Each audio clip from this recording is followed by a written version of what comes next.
You are about to enter the fantasy football show. Please stand by like a boss. Estás entrado al fantasía fútbol novelas. Espera con el patrón.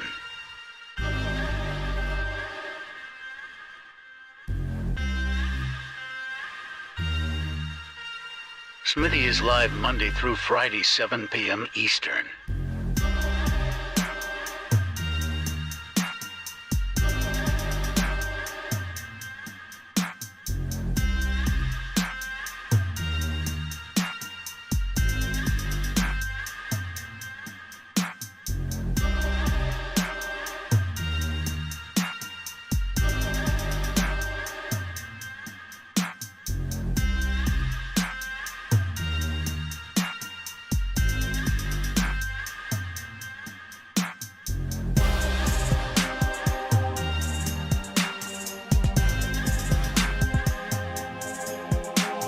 You are about to enter the fantasy football show.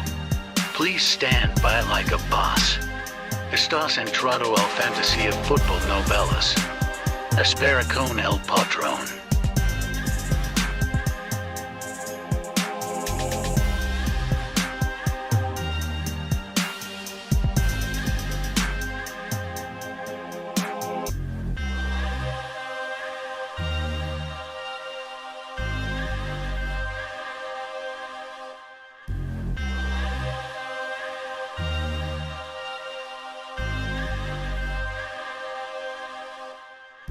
You are about to enter the fantasy football show. Please stand by like a boss. Estás entrado al fantasía fútbol novelas. Espera con el patrón.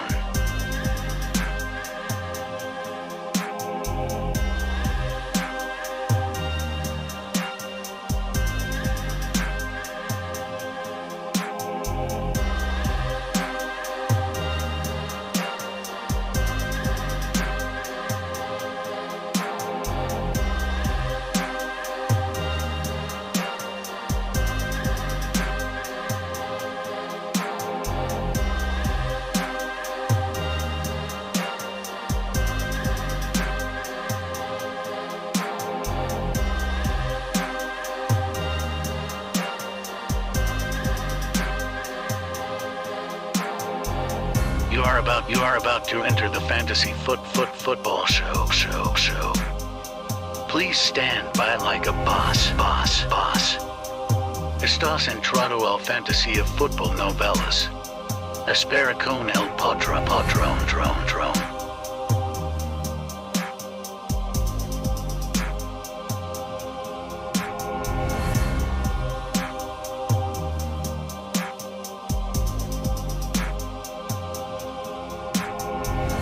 You are about to enter the fantasy football show. Please stand by like a boss. Live from SmittyOne.com studios, it's the Fantasy Football Show. Live! Monday through Friday, 7 p.m. Eastern. Take a lap. What is up, good buddies?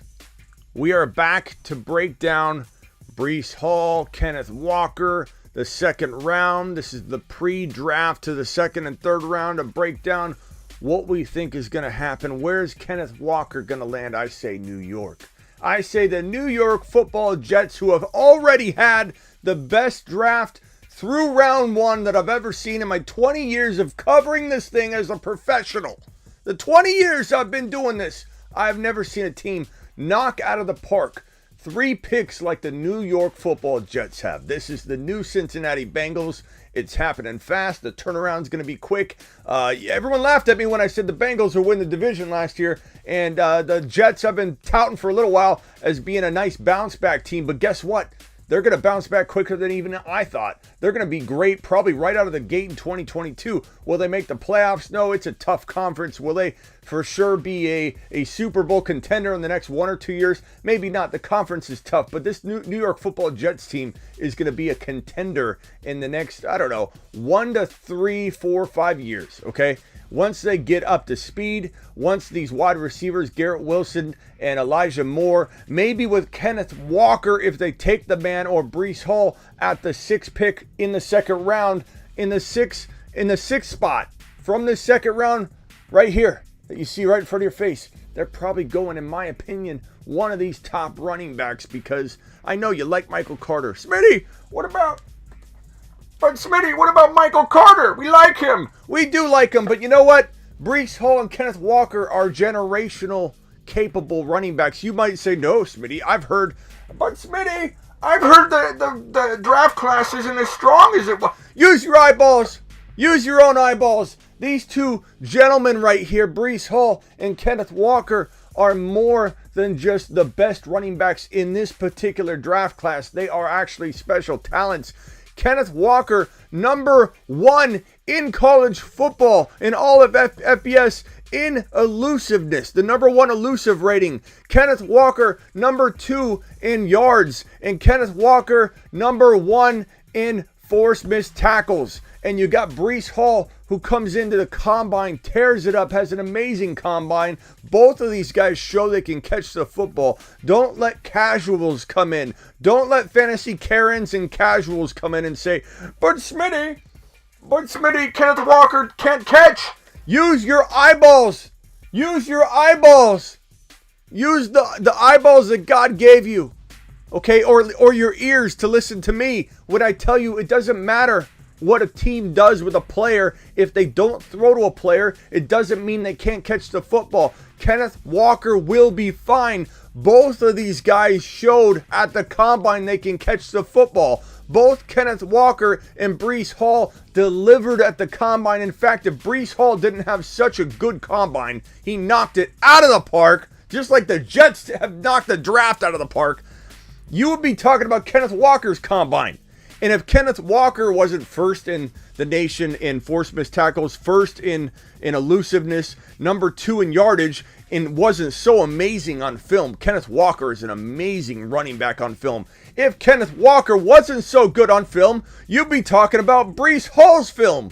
So it's like, combine, amazing Breece Hall. Kenneth Walker almost there, but you just don't notice him because Breece Hall is such a good combine. Amazing film and eyeball test, Kenneth Walker. And if Kenneth Walker wasn't attracting your attention, you'd see Breece Hall right there. They're both neck and neck. They both have advantages and better fits for certain teams. You look at the Texans, I think the volume would probably be there for Breece Hall. I think Breece Hall will be phenomenal in New York as well. Either running back, Kenneth Walker in Houston would be good long-term, maybe a little bumpy in year 1. Kind of think Javonte Williams year 1. Maybe they dial back his work to keep him fresh for year 2. So that could be something to think about if one of these guys lands in Houston at 5 overall. The second round is right to your side here. If Houston grabs one of these running backs, could be the lesser of the two situations out of the gate. I know some will worry about Michael Carter. And let me tell you this. If Breece Hall or Kenneth Walker go to the New York Football Jets at number 6, every one of you out there, including me, will absolutely love this man and his fantasy value. But let me ask you a question going back to Javonte Williams and all this madness that I'm looking at, this head-scratching chaos that I'm looking at left and right, and the DMs are out of control. Stop DMing me about Javonte. I've got 3 straight videos on YouTube that I produced before the NFL draft content that explains my stance on Javonte. And no, I'm not kidding. And no, I'm not being dishonest. No, I'm not trying to wrap it up in window dressing. I absolutely love and would not undo the signing of Melvin Gordon back in Denver. I wouldn't undo it if I could press a button right here and undo it because of what it gives you. It is a gift. It gives you a running back in Javonte Williams you can get at 18 to 25 overall, and that's such an amazing gift given the risk is Melvin Gordon. Okay, I understand this guy vultured last year, but what people don't include in that statement is that the Denver Broncos had nothing to play for. Why would they run the tread off of Javonte Williams' tires? Why? And so back to my question and my point here. If Kenneth Walker or Breece Hall land in New York and you guys, including me, are unafraid of Michael Carter, why is everyone afraid of Melvin Gordon? Put it in perspective and react appropriately, okay? Take a look at this thing from a wide lens. Take a look at it from above. Melvin Gordon is the same thing as Nyheim Hines last season. Nyheim Hines, whether he plays different, whether his volume consumption is different, don't give me that they're not the same player. The reason they don't feel like the same player to you is because you already know Nyheim Hines is no longer a threat. Hindsight's 2020, but Nyheim Hines struck fear in Javonte Williams' potential investors to the tune of knocking JT down to 9, 10, 11, 12, 13, 14, 15 overall. I got JT in 2 leagues below 14 overall. People were petrified of not getting any PPR work from JT. And Nyheim Hines is exactly Melvin Gordon walking into 2022. I'm not worried about Melvin Gordon. Not to mention you shouldn't be either, because Javonte Williams, he has all the risk baked into 18 to 25 overall value. The last thing I'll say on Javonte is that if I'm wrong, you get your value. You get what you paid for 18 to 25, and you can still win your league. If I'm wrong, I'm not even wrong, because Javonte Williams will earn the value at 18 to 25. And if I'm right, you not only win your league if you wrap competent players around Javonte, you destroy your leagues. You crush your league mates if you land a guy, just like I said, Dalvin Cook, when I first hit YouTube, one of my first videos, and in every intro video, top 5 running back, when Dalvin Cook was packaged, risk was packaged into that 18 to 25 overall value, and your boy Smitty said, take him. He's top 5. And people said, but he's risky as top 5. Bob, he's not going in the top 5. Bob, he has all the risk baked in. Bob, take him at 18 to 25 and you win your league, Bob. It's as simple as that. Javonte Williams equals Dalvin Cook, Dalvin Cook's breakout year. And if nobody sees it coming, that is your own fault, because I've created 3 straight videos before the draft content videos, and I'm talking about it now. And back to Breece Hall and Kenneth Walker, who I think are going to potentially Houston or New York. And if one is probably going to one of these locations. Will both of them land in these ideal landing spots? Maybe not. And where would one go if one goes to, let's say Houston goes Malik Willis, which is a possibility. I think Malik Willis could go to the Seahawks at 8 or 9 as well. I think Malik Willis is gone by 8 or 9, maybe goes to the Texans at 5, who are in let's lose one more year mode so we can build for 2023. What better pick than to take Malik Willis? I know you like Mills. It's okay. If you like Mills, then take Breece Hall. I'm on board with the Breece Hall pick.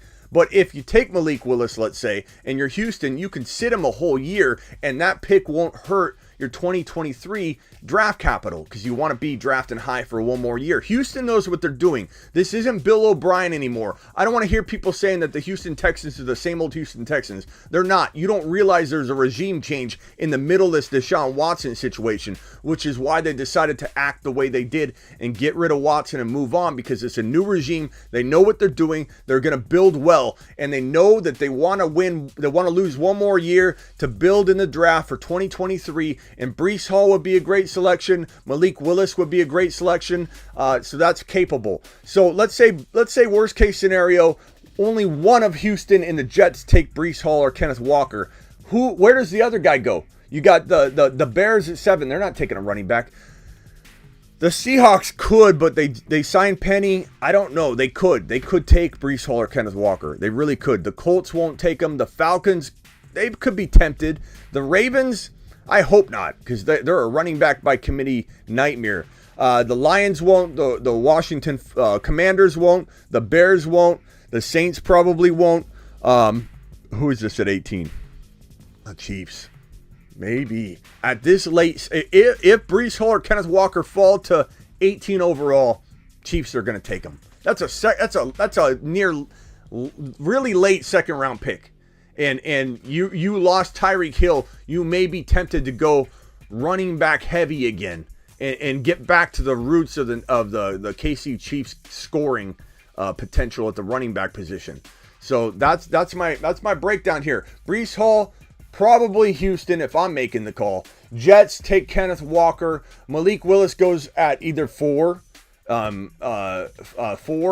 Yeah, Daboll's going to take him at 4, or the Seahawks get him at 8 or 9. The reason I think Daboll would take him in New York is Daboll's a really good quarterback guy. He molds quarterbacks. He had a big hand in Josh Allen's retooling and making Josh Allen into what Josh Allen is today. Daboll knows quarterbacks, and I find it hard to believe that Daboll, who's really good at quarterback evaluation and molding and sculpting, is buying into Danny Dimes being his future. I think Daboll's looking for a potential passer. I think Daboll's going to strike at the value of Malik Willis at that 4 pick. So here's my final prediction. 4, Giants take Malik Willis. 5 goes Breece Hall. 6 goes Kenneth Walker. And fantasy worlds erupt. And everybody everywhere loves these landing spots. As far as the wide receivers, we got Christian Watson, George Pickens, we got Sky Moore, and we've got Mechie. Those are the 4 wide receivers left. The Green Bay Packers punted wide receiver yet again, and they're probably drafting down low. I don't even have them on screen here because I only have the top 18 in the second round showing. And you're looking at potentially the Packers missing out on every one of these guys. Maybe Mechie falls, and that would be a good save for the Green Bay Packers. But Christian Watson, if I had to guess looking down, I would say Bucks no. They could, but Bucks no. Vikings could look at a wide receiver. Sky Moore, I could see something like that happening. Tennessee, they could double down on wide receiver. You lose A.J. Brown, you grab 2 wide receivers and hope that you replace A.J. Brown with one of them. They could take Christian Watson. It's possible. Giants could take a wide receiver if they don't go Malik Willis. Texans, it's possible. Jets, no. They got 2. They got Garrett Wilson, Elijah Moore, a fantastic duo. The Bears could take Christian Watson. I picture Christian Watson in a Bears uniform right now. I can see it. George Pickens. Colts could take him. Maybe DK Metcalf gets traded at the top of the draft or right before. Who knows? DK still potentially could get traded because the Seahawks, unlike the Niners who needed now draft capital for Debo, meaning a Debo trades off the table now because the draft capital in round 1's already been spent and teams are already settling on all that, is different for DK because you could give up, technically a team could give up a second rounder, and like let's say the Packers give up the second rounder here at the bottom of the second, and they give up a future first and a future second for DK Metcalf. That could happen because the Seahawks are in a different position than the Niners. The Seahawks might be okay with future draft capital. They've already blown up the team. So if there's one team susceptible of the teams that have that wide receiver that's wanting a new contract, McLaurin, Debo, and A.J. Brown's now signed, and DK, those 3 wide receivers left. DK's the most vulnerable to still get traded, even if first-round draft capital is already spent in round 1, because the Seahawks would take future first-round capital and the second rounder to try and replace him. Let's say you get Christian Watson or Mechie or whatever, and then you use the future first-rounders to build. This is going to be an unbelievable second round. I believe it will be ultra exciting. I think Breece Hall, Kenneth Walker will be the highlight of fantasy football worlds in terms of landing spots. I think Christian Watson going to Chicago makes a lot of sense. George Pickens going to... I mean, the Ravens traded away Hollywood Brown. The Ravens are going to be in hot pursuit of Christian Watson, George Pickens, Sky Moore, and John Mechie, I believe, with this pick right here at 13 overall in the second round. Commanders no, Lions no, Bears again. They wouldn't pass on Watson twice. Saints no, they're good at wide receiver. The Chiefs could take a wide receiver there. I think the Packers have almost zero shot at seeing Sky Moore, George Pickens, or Christian Watson. Their only hope is John Mechie falls to them somehow, some way. Let's go to the comments now. We've got Matt Clamp first in the building. Matt, appreciate you being here. Philip is second. We got Wesley in here. Hit the thumbs up. Hit your thumbs up. Smash it. Blast it. And please subscribe. If you're new, hit that subscribe button. It helps your boy Smitty. So many people watch that aren't subscribed, and it absolutely it makes me question my content. If you're literally watching, but I'm not good enough for you to hit the subscribe button, it definitely makes me feel sad as I fill up my drink because your boy Smitty has been talking and needs a sip.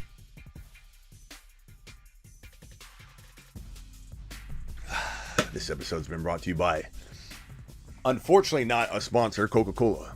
Coca-Cola, call me. I drink enough Coke, I can definitely definitely handle a sponsorship with you guys. Swaggy in the building. Kenny, Adam, wipe your old feet, says Wesley. James is in the building. Matt Slater's in the building. Who wasn't Rudolph? He's available. What? Who wasn't Rudolph? You using voice to text? Kenny, what's going on, pal? Leader of Smitty Nation has arrived, says Alley-oop. Walker to the Texans. Walker to the Texans or Breece Hall to the Texans. One of the two. And then the other one going to New York is what I want. Kenny told you Linderbaum was the first rounder. Yeah, I mean, he was good. He was good. Content King Smitty, do you ever sleep? Yeah, I do. I do hibernation sleep. So I'll go live, and get like 2 or 3 hours sleep one day because I've been live on and off. And then the next day I'll get more sleep. I'm like a bear. I don't know if Raj is going live now. He's going live on Instagram. Is this the show? I'm going to ask Raj if we're going on IG. We're going to IG, live IG live for the entire second round and third round, at least the entire second round. And then I'm coming back on YouTube to break it all down just like I did last night. Last night I ended my live at like 11 p.m. my time, which is like 2 a.m. Eastern. So we went live like crazy after.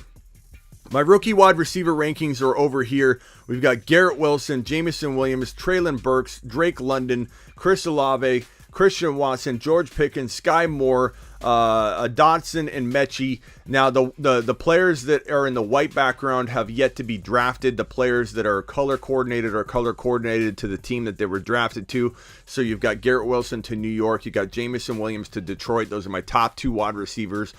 Long term, I like Jameson Williams better, but he's coming off the ACL tear. He's got Goff throwing him the football. Garrett Wilson, by far and away, is the top-ranked rookie wide receiver, and this coming from a guy that didn't have Garrett Wilson as the number 1 talent-ranked wide receiver, but that doesn't matter because your boy Smitty tells you situation and player cannot be separated. They are one and the same, and situation can turn a good player great or a great player elite or a bad player good. Situation, and I'm not saying Garrett Wilson isn't a great player. I'm saying Garrett Wilson was ranked 2 or 3 in terms of skill set to me, but he gets an elite situation. The best situation out of all the rookie wide receivers so far is Garrett Wilson in New York with Zach Wilson throwing him the football. I love Elijah Moore. Garrett Wilson's got an opportunity to become the number 1 in New York. Not that Elijah Moore can't keep a hold of the number 1 spot and Garrett Wilson be the number 2. It's possible. I like Elijah Moore that much, but Garrett Wilson by far is the best now and future situation, making him the easy call for the top-ranked wide receiver from a rookie-only standpoint, whether it's now or for the future. Jameson Williams, Detroit is the number 2 for the future. He's probably not number 2 for the now, but in Dynasty, you're always kind of drafting for a mix of the now and future, so I can't envision a scenario in Dynasty where I wouldn't rank Jameson Williams number 2, even with the fact that his now value is a little bit iffy. Because he's coming back from the ACL tear, probably have a really rough beginning of the season.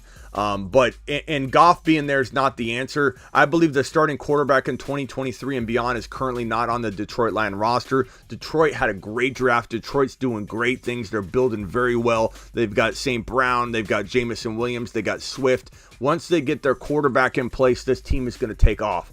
And I think they're smart enough to know Goff's not the answer. So he's still my number 2 in Dynasty, but you have a little expectation of bumpy road year 1. Treylon Burks has probably the 3rd best situation for the now, but Tannehill is not the answer. Tannehill's not the long-term guy, so he's looking at a quarterback change at some point. Drake London, he's got no quarterback really at this point. Mariota's not the guy, so quarterback change will come for him as well. Chris Olave, maybe Winston's better than maybe even Tannehill, so maybe you could say Olave's got the better now situation, but I think Winston's not the answer, not to mention he can't stay healthy. So Olave, London, and Burks could all have quarterback changes in their near future, which is unstable. So I don't like those guys. The number 3 overall wide receiver for the now and future could come with one of these guys, Pickens, Watson, or Sky Moore, who have yet to been taken. So the second round wide receivers might produce the number 3 overall ranked rookie wide receiver. So get ready for that. John Mechie is a sleeper of mine. Dotson in Washington. Give me a break. What a horrible pick for the Washington Commanders. We might as well call them the football team again. Like, what's going on with that pick? Appreciate everybody being here. Doug saying things that Smitty's already said. Thanks, Doug, for coming in and repeating. I've already mapped this out. Doug, if you're late, rewatch it. Appreciate you being here, though, Doug. Doug's usually trying to say what I've already said and put it on the screen. So, attaboy, Doug. So, to conclude with Smitty's predictions once more, Doug, listen up if you don't want to rewind. Breece Hall to Houston if they don't take Malik Willis. Malik Willis is a very likely pick for the Houston Texans if they don't believe in Mills. If they believe in Mills, then they'll probably roll with him. I don't know that they believe in him. I don't know that it's a bad thing to have both quarterbacks and figure it out. So Malik Willis is a good fit for the fact that they can draft him and then put him on the bench for an entire year. Therefore, the pick won't affect the draft values for next year, so they can still draft high next year. 2023 will be their final like big building year, and then they'll rock out walking into 2023 and 2024. So the Houston Texans know what they're doing. It's a new regime. Bill O'Brien's out of there. They're building good. They're going to be kind of building like the Lions have been building. They're going to look good a year from today. So whether it's Breece Hall or Malik Willis, I believe that would be the right choice for the Texans, and I think they will make one of those choices. If they take Breece Hall, then the Jets will take Kenneth Walker. That's my prediction. I don't know if it will happen. Teams do things that I don't like all the time, so who knows. But if New York is looking at both Breece Hall and Kenneth Walker because Breece Hall doesn't go and the Texans take Malik Willis, then you're talking about them having a nice dilemma on their hands because they could go Breece Hall or Kenneth Walker, and I love both of them. If only one running back goes to Houston or New York, then you have a situation where, you have KC at 18 wouldn't let Breece Hall or Kenneth Walker slip past him. Atlanta, who knows what they would do. Seattle who knows what they would do. Tough to know where the second running back would go. Kenneth Walker could fall. Like, what if the Jets take Breece Hall, Houston takes Malik Willis, so that's 5 and 6, and then Kenneth Walker keeps falling? Tough to say. It's going to be exciting. I'm amped up. I'm ready. I'm jumping on Instagram right now. Join us over on the Fantasy Football Show on IG, going live right now, and then I'll be live after breaking all the landing spots down. So